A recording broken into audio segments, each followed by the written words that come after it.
नैतिक ढांचा। कुरान एक व्यापक नैतिक ढांचा प्रदान करता है जो व्यक्तिगत व्यवहार और सामाजिक मानदंडों का मार्गदर्शन करता है।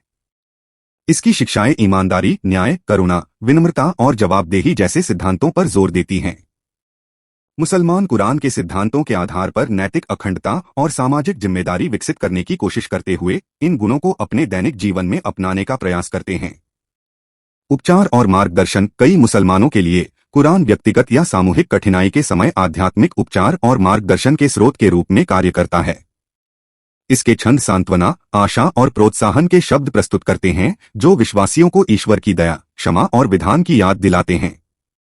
माना जाता है कि कुरान का पाठ विशेष रूप से संकट या बीमारी के समय दिल को सांत्वना और आंतरिक शांति देता है। सामुदायिक एकजुटता। कुरान मुस्लिम समुदाय उम्मा के भीतर एकता और एकजुटता को बढ़ावा देने में केंद्रीय भूमिका निभाता है। इसकी शिक्षाएं भाषाई, सांस्कृतिक और भौगोलिक सीमाओं से परे विश्वासियों के बीच एकजुटता, पारस्परिक समर्थन और समावेशिता को बढ़ावा देती हैं। मुसलमान कुरान के संदेश को पढ़ने, अध्ययन करने और उस पर विचार करने के लिए एक साथ आते हैं, जिससे उनके विश्वास और भाईचारे के बंधन मजबूत होते हैं। व्यक्तिगत परिवर्तन। कुरान में व्यक्तियों के जीवन में गहरा व्यक्तिगत परिवर्तन लाने की शक्ति है। इसके मार्गदर्शन और शिक्षाओं के माध्यम से कई मुसलमान आध्यात्मिक विकास, नैतिक परिशोधन और ईश्वर के साथ अपने संबंधों को गहरा करने का अनुभव करते हैं। आत्मचिंतन, पश्चाताप और आत्मसुधार पर कुरान का जोर विश्वासियों को चरित्र और आचरण में उत्कृष्टता के लिए प्रयास करने के लिए प्रेरित करता है। कानूनी और न्यायिक प्रभाव। कुरान के सिद्धांत इस्लामी कानून, शरिया की नींव के रूप में काम करते हैं, जो पूजा, पारिवारिक मामलों, वाणिज्य और शासन सहित मुस्लिम जीवन के विभिन्न पहलुओं को नियंत्रित करता है।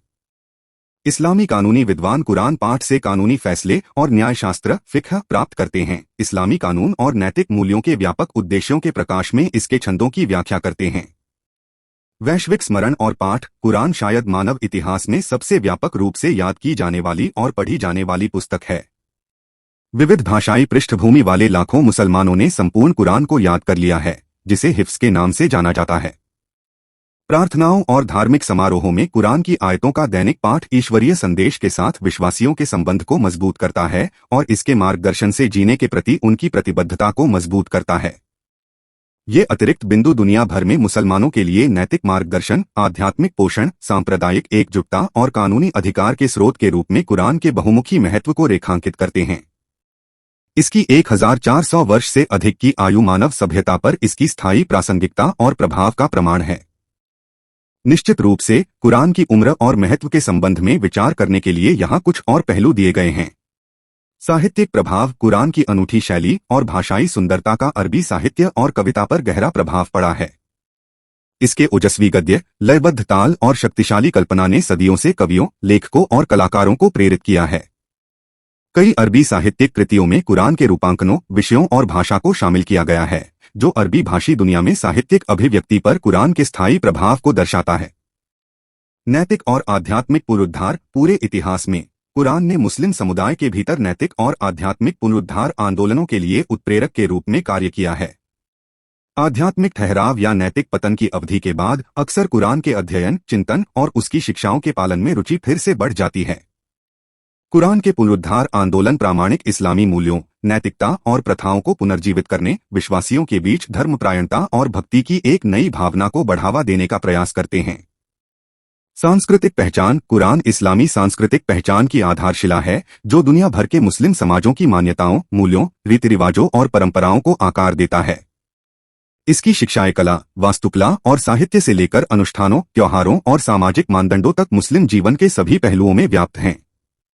कुरान का विश्व दृष्टिकोण मुसलमानों को अपने बारे में समझ, ईश्वर के साथ उनके रिश्ते और दुनिया में उनके स्थान की जानकारी देता है, जो विविध मुस्लिम समुदायों के बीच साझा विरासत और पहचान की भावना में योगदान देता है। अंतःविषय अध्ययन। कुरान अंतःविषय अध्ययनों के लिए एक केंद्र बिंदु के रूप में कार्य करता है, जो धर्मशास्त्र, दर्शन, इतिहास, भाषा विज्ञान, समाजशास्त्र, मनोविज्ञान और मानव विज्ञान जैसे क्षेत्रों से जुड़ा हुआ है। विभिन्न विषयों के विद्वान समसामयिक मुद्दों और बहसों के अर्थ, निहितार्थ और प्रासंगिकता का पता लगाने के लिए कुरान पाठ के साथ जुड़ते हैं। कुरान के अध्ययन के लिए अंतःविषय दृष्टिकोण कुरान की बहुमुखी प्रकृति और मानव विचार और समाज पर इसके प्रभाव के बारे में हमारी समझ को समृद्ध करते हैं। आध्यात्मिक अन्वेषण और खोज। कई व्यक्तियों के लिए कुरान आध्यात्मिक अन्वेषण, खोज और ज्ञानोदय के प्रवेश द्वार के रूप में कार्य करता है। इसकी गहन अंतर्दृष्टि, नैतिक शिक्षाएं और धार्मिक सिद्धांत सत्य के चाहने वालों को जीवन में गहरे अर्थ, उद्देश्य और पूर्ति की तलाश में आत्मखोज की यात्रा पर निकलने के लिए प्रेरित करते हैं। कुरान का संदेश पारगमन, अर्थ और परमात्मा से संबंध की मानवीय खोज से मेल खाता है, जो आध्यात्मिक जागृति और आत्मज्ञान का मार्ग प्रदान करता है। विरासत और निरंतरता। कुरान की उम्र और महत्व इस्लाम के मूलभूत ग्रंथ के रूप में इसकी स्थायी विरासत और निरंतरता को रेखांकित करता है। सदियों और सभ्यताओं में कुरान विश्वास, धार्मिकता और करुणा के अपने कालातीत संदेश को बनाए रखने की मांग करने वाले विश्वासियों के लिए मार्गदर्शन, प्रेरणा और नवीनीकरण का स्रोत बना हुआ है। इसकी चिरस्थायी बुद्धिमत्ता निरंतर बदलती दुनिया में सत्य, न्याय और शांति चाहने वाले लोगों के दिल और दिमाग को रोशन करती रहती है। ये अतिरिक्त बिंदु मुसलमानों और संपूर्ण मानवता के लिए एक पवित्र ग्रंथ और सांस्कृतिक खजाने के रूप में कुरान के बहुमुखी प्रभाव और स्थायी प्रासंगिकता पर प्रकाश डालते हैं। 1400 वर्ष से अधिक की इसकी आयु मानव विचार, व्यवहार और सभ्यता को आकार देने में इसके स्थायी महत्व और कालातीत प्रासंगिकता का प्रमाण है। निश्चित रूप से कुरान की उम्र और महत्व के संबंध में विचार करने के लिए यहाँ कुछ और पहलू दिए गए हैं। वैश्विक वितरण और पहुंच। कुरान का कई भाषाओं में अनुवाद किया गया है और यह दुनिया भर में विविध भाषाई पृष्ठभूमि के लोगों के लिए सुलभ है। इसके अनुवाद गैर अरबी भाषियों को इसकी शिक्षाओं से जुड़ने और इसके संदेश की सराहना करने की अनुमति देते हैं। प्रिंट और डिजिटल दोनों स्वरूपों में अनुवादित कुरान ग्रंथों का व्यापक वितरण अंतर सांस्कृतिक संवाद, समझ और इस्लामी धर्म ग्रंथ की सराहना की सुविधा प्रदान करता है।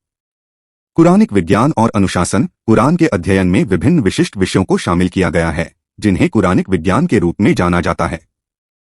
इनमें कुरान की व्याख्या, तफसीर, कुरान का पाठ और उच्चारण, ताजवीद, कुरान को याद करना, हिफ्स, कुरान की बयानबाजी, बालाघा और कुरान की पांडुलिपि अध्ययन, इल्म अलमसाहिफ शामिल हैं।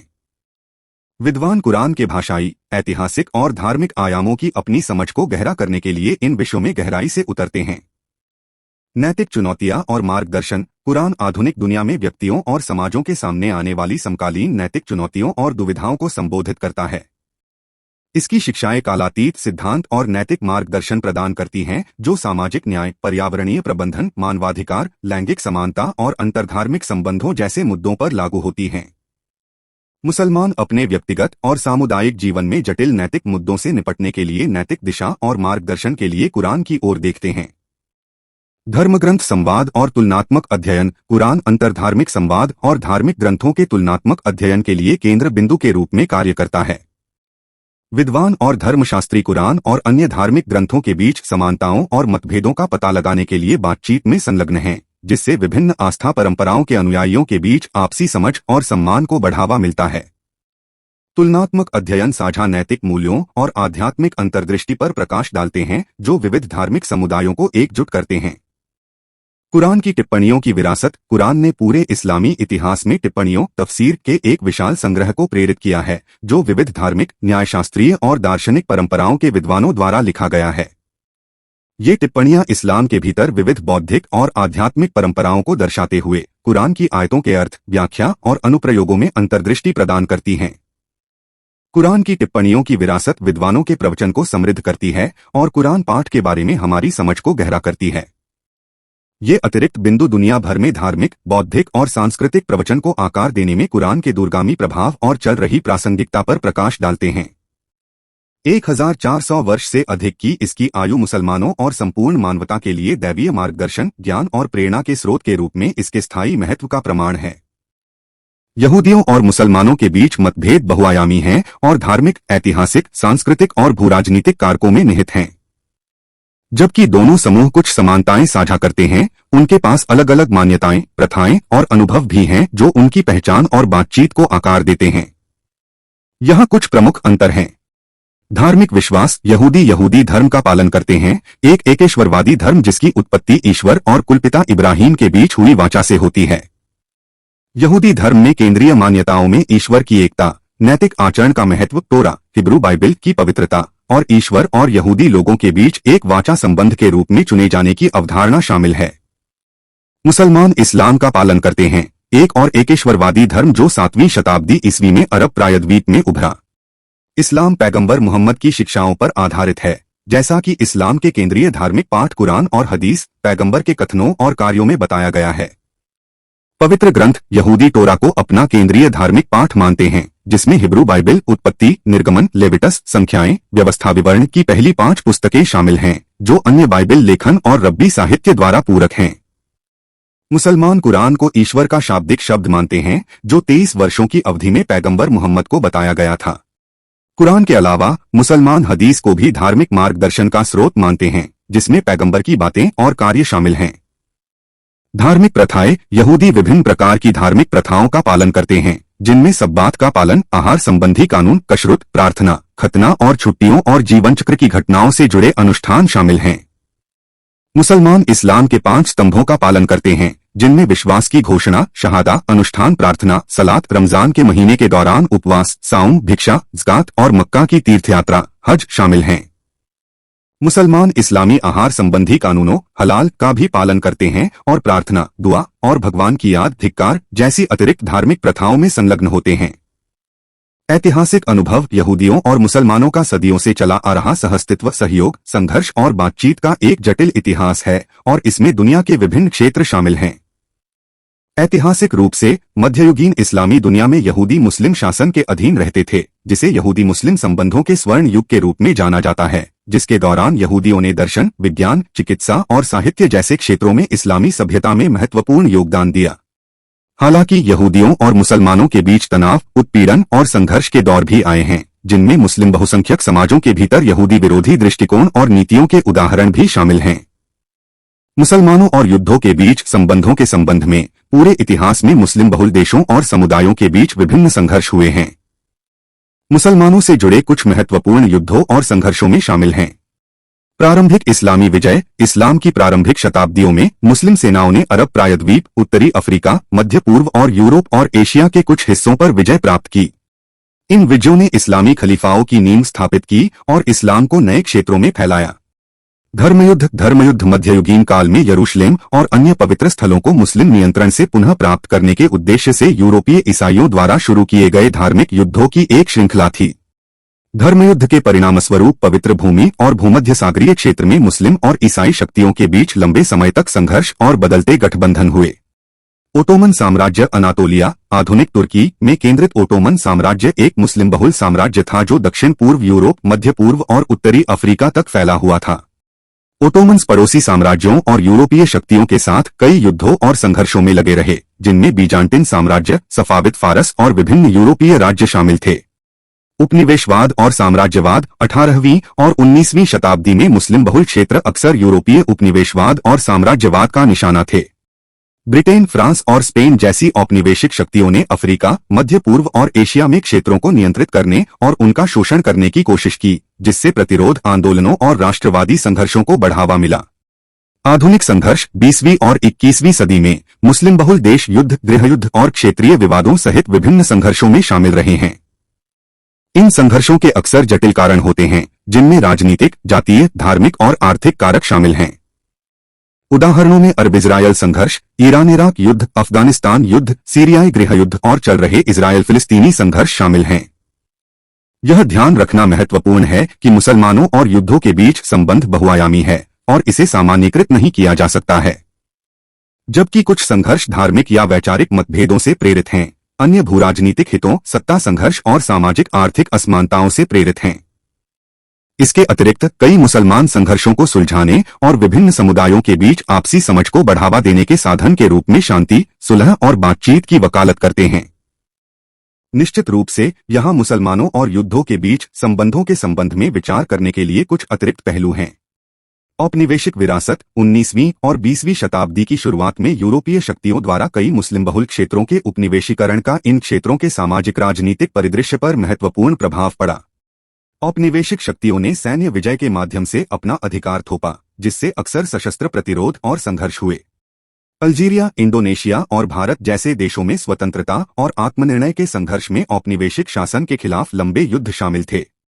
विभाजन और संघर्ष। 1947 में ब्रिटिश भारत के स्वतंत्र राष्ट्रों भारत और पाकिस्तान में विभाजन के परिणामस्वरूप इतिहास में सबसे बड़ा सामूहिक प्रवासन हुआ और मुसलमानों, हिंदुओं और सिखों के बीच सांप्रदायिक हिंसा में वृद्धि हुई। विभाजन के कारण 1947 से 1948, 1965 और 1971 के भारत-पाकिस्तान युद्धों के साथ साथ कश्मीर के विवादित क्षेत्र पर चल रहे तनाव और संघर्ष भी हुए। शीत युद्ध की गतिशीलता। शीत युद्ध के युग के दौरान मुस्लिम बहुल देश अक्सर खुद को संयुक्त राज्य अमेरिका और सोवियत संघ के बीच भूराजनीतिक प्रतिद्वंद्विता में फंसा हुआ पाते थे। छद्म युद्ध, सैन्य हस्तक्षेप और महाशक्ति हितों से प्रेरित गुप्त अभियानों ने मध्य पूर्व, दक्षिण पूर्व एशिया और अफ्रीका जैसे क्षेत्रों में अस्थिरता और संघर्ष में योगदान दिया। 9/11 के बाद का युग अल-कायदा द्वारा किए गए 11 सितंबर 2001 के आतंकवादी हमलों के कारण संयुक्त राज्य अमेरिका ने आतंक के खिलाफ युद्ध शुरू किया, जिसमें अफगानिस्तान और इराक में सैन्य हस्तक्षेप शामिल था। इन युद्धों के परिणामस्वरूप महत्वपूर्ण नागरिक हताहत, विस्थापन और अस्थिरता हुई, सांप्रदायिक तनाव बढ़ गया और क्षेत्र में विद्रोही आंदोलनों और चरमपंथी समूहों को बढ़ावा मिला। क्षेत्रीय संघर्ष और छद्म युद्ध। मुस्लिम बहुल क्षेत्र पड़ोसी राज्यों के बीच प्रतिद्वंद्विता, सांप्रदायिक विभाजन और भूराजनीतिक हितों के कारण कई क्षेत्रीय संघर्षों और छद्म युद्धों से प्रभावित हुए हैं। उदाहरणों में ईरान इराक युद्ध, सऊदी ईरान प्रतिद्वंद्विता, यमनी गृह युद्ध, सीरियाई संघर्ष और ईरान और इजराइल के बीच चल रहे तनाव शामिल हैं। आतंकवाद और उग्रवाद। ISIS, Islamic state of Iraq and Syria और अल-कायदा जैसे चरमपंथी विचारधाराओं और आतंकवादी समूहों के उदय ने इस्लाम के नाम पर आतंकवाद और हिंसा के कृत्यों को बढ़ावा दिया है। इन समूहों ने अनुयायियों की भर्ती करने और नागरिकों, धार्मिक अल्पसंख्यकों और सरकारी संस्थानों को निशाना बनाने के लिए शिकायतों, सांप्रदायिक विभाजन और राजनीतिक अस्थिरता का फायदा उठाया है।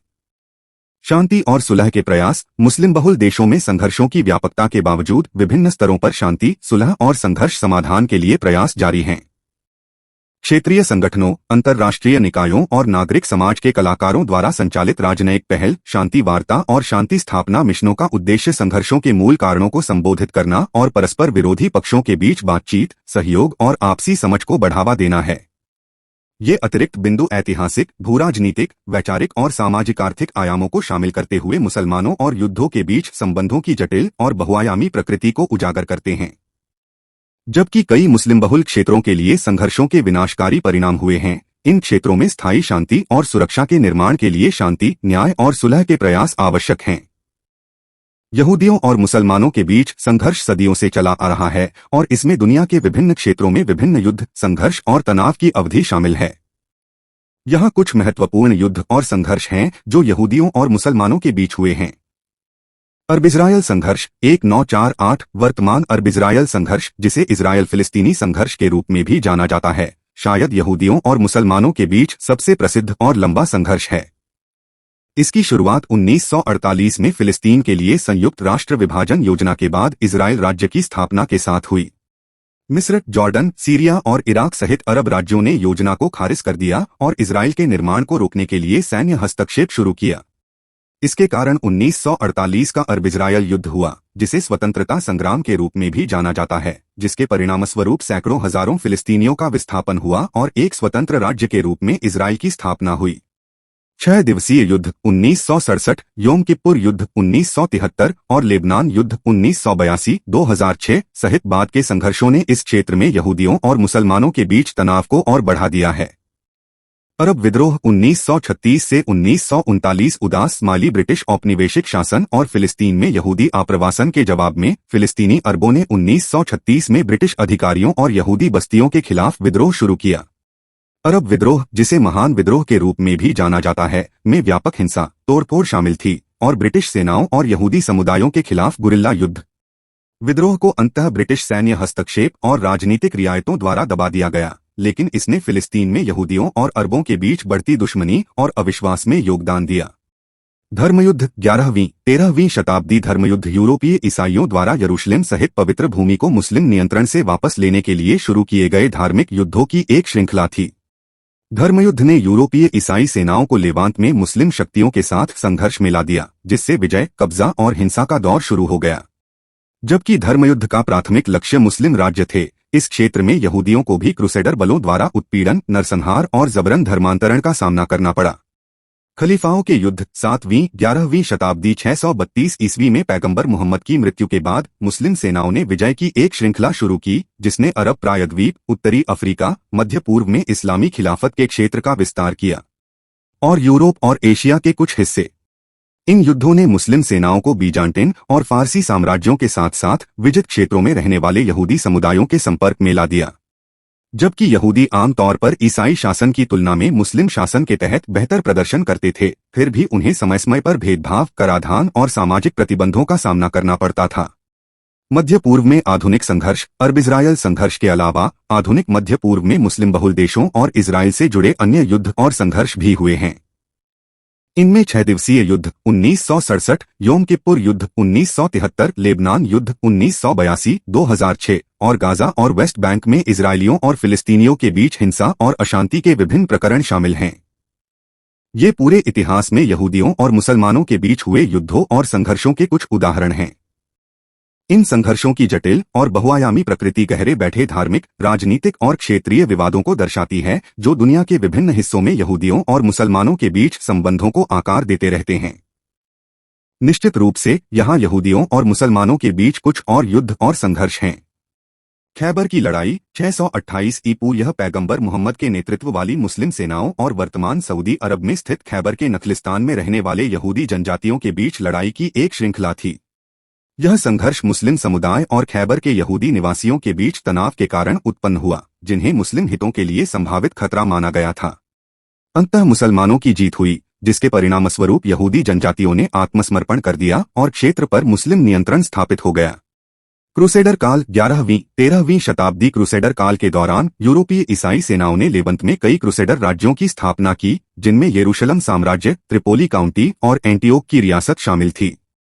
ये राज्य सैन्य विजय के माध्यम से स्थापित किए गए थे और अक्सर मुस्लिम शासकों और सेनाओं के साथ संघर्ष में शामिल होते थे। क्षेत्र में यहूदी समुदायों को क्रूसेडर और मुस्लिम दोनों ताकतों से उत्पीड़न और हिंसा का सामना करना पड़ा, साथ ही जबरन धर्मांतरण और निष्कासन का भी सामना करना पड़ा।